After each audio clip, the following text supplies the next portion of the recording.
اللهم انصر من نصر دين محمد صلى الله عليه وسلم واجعلنا منهم، واخذل من خذل دين محمد صلى الله عليه وسلم ولا تجعلنا منهم.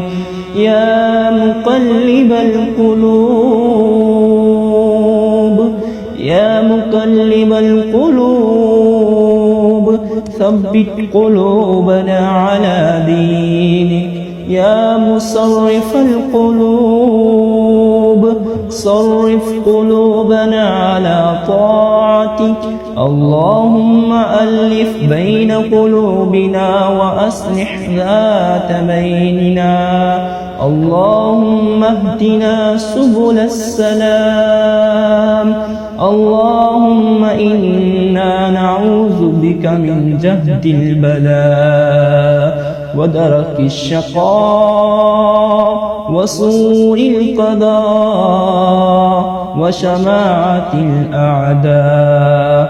اللهم ارحم على حالنا ولا تنظر إلى سوء أعمالنا.